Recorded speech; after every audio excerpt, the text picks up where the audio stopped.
पोरांनो सगळ्यांचं लक्ष बोर्डवर. इकडे इकडे इकडे इकडे. मार्केटमधून छोट्या वस्तूबद्दल बोलत नाही, छोट्या वस्तूचा पॉवर फॅक्टर एवढा मॅटर करत.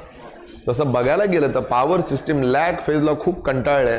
त्याच्यामुळे पॉवर सिस्टीम अशा काही ना काही ऍक्टिव्हिटी करत राहते ज्याच्यामुळे कोणता फेज वाढायला पाहिजे, लीड फेज. लीड फेज वाढत नाही, वाढवावा लागतो. So series capacitor, parallel capacitor, synchronous condenser याचा वापर करून कुठं ना कुठे पॉवर सिस्टीम स्टेबल केली जाते, पॉइंटर येतो.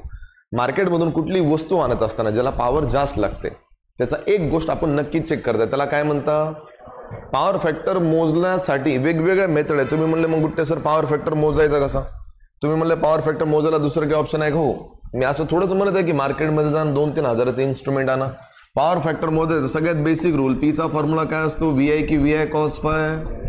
गुट्टे सरांना कॉस पाय पाहिजे, कॉस पायचा फॉर्म्युला असतो P/VI. म्हणजे त्या वस्तूमधून जाणारे पहिलं पॉवर मोजा by using a watt meter. वस्तूला लागणारं व्होल्टेज मोजा जे तुम्हाला माहित असतं 230 called as a volt meter. वस्तूने कॅरी केलेला करंट मोजा बाय युजिंग एन ॲमीटर. या 3 व्हॅल्यू घ्या, मोजा, कॅल्क्युलेशन मध्ये टाका, तुम्हाला कोणता फॅक्टर मिळाला. पण इट्स अ लेंदी.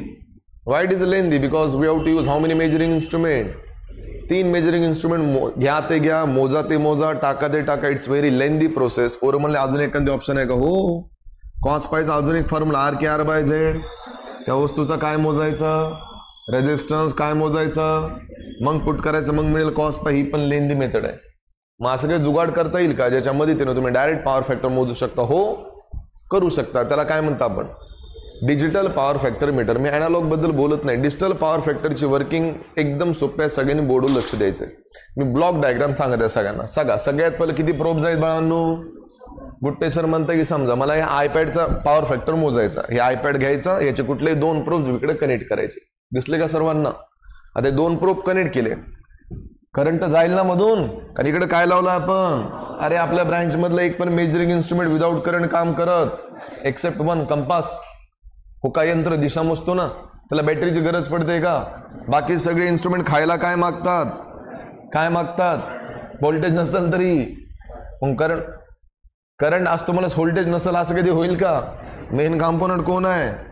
आपण त्यांचा याच्या अक्रॉस आयपॅड लावला किंवा एखादी वस्तू लावली, याचं काम आहे काय, सेन्स करणं.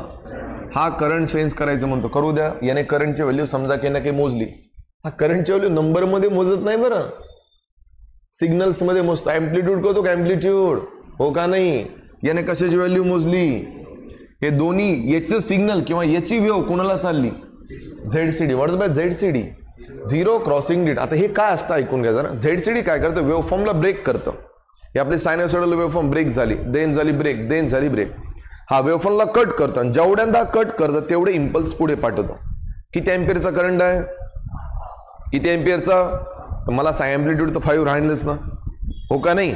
सो सांगण्याचं तात्पर्य काय, झिरो क्रॉसिंग डिटेक्टर व्होल्टेज करंटच्या अॅनालॉग सिग्नलला आणि व्होल्टेजच्या अॅनालॉग सिग्नलला ब्रेक करतो आणि ते ब्रेकिंग काउंटर पुढे पाठवतो. कुणाला? Signal conditioning circuit. Signal conditioning सर्किटचं काम काय, या दोन्ही सिग्नलला घेणे, मर्ज करणे आणि कुणाला पाठवले. कारण आतापर्यंत जे तुम्हाला सिग्नल भेटलेला आहे ते कोणता आहे, analog in the form of sinusoidal wave ना. पण तुम्हाला ते सायनोसॉइडल वेव्ह फॉर्म मध्ये पाहिजे का डिजिटल मध्ये? डिजिटल मध्ये म्हणजे कशात, बायनरी. बायनरी मध्ये किती नंबर असतात, 0 आणि हा कोण आहे, याचा डोकं, डोकं म्हणजे याचा दिमाग, दिमाग कोण आहे, मायक्रो कंट्रोलरला सायनोसॉइडल वेव्ह फॉर्म कळत, 1 2 3 4 कळत, ABCD कळत. याला एकच नंबर कळतो, हाय लो हाय लो हाय लो, ज्याला आपण कोणता नंबर म्हणता. सिग्नल कंडिशनिंग सर्किटचं काम आहे दोन्ही वेव्हफॉर्मला मर्ज करणे. करंट आणि व्होल्टेज मेजर झाला म्हणजे पॉवर मोजली, पॉवर आपण कोणाला पाठवली, हा अॅनालॉगला कशात कन्वर्ट करतो आणि ब्रेनला पाठवतो. मायक्रो कंट्रोलर मध्ये असा प्रोग्राम सेट केलेला असतो, लक्ष देऊ नये का, ज्या प्रोग्रामच्या मदतीनं काही कॅल्क्युलेशन परफॉर्म केले जातं. आणि काय कॅल्क्युलेट केलं जातं, कॉस की cos pi. Cos pi detect केला जातो नंबर मध्ये आणि तो नंबर कुठे डिस्प्ले केला जातो, डिस्प्ले मध्ये. समजतंय? सांगा बरं ब्लॉक डायग्राम न बघता. नंबर 1 किती ॲरो, ॲरो मध्ये होते का बाहेर होते? कारण आपण वस्तू बाहेर जोडताना वर कोण होता, current sensor, voltage sensor, ZCD signal conditioning circuit, analog to digital converter, microcontroller आणि डिस्प्ले. आणि वेगवेगळ्या वस्तूला कंटिन्युअसली ऑन ठेवायला. डिस्प्ले कळतो ना, डिस्प्ले जसं हा डिस्प्ले बघा, डिस्प्ले तर लाईट लागेल ना रे. सो आपण त्याला DC power supply, DC power supply देणं म्हणजे मागून बॅटरी टाकणे. समजलं. Next line, function of each block.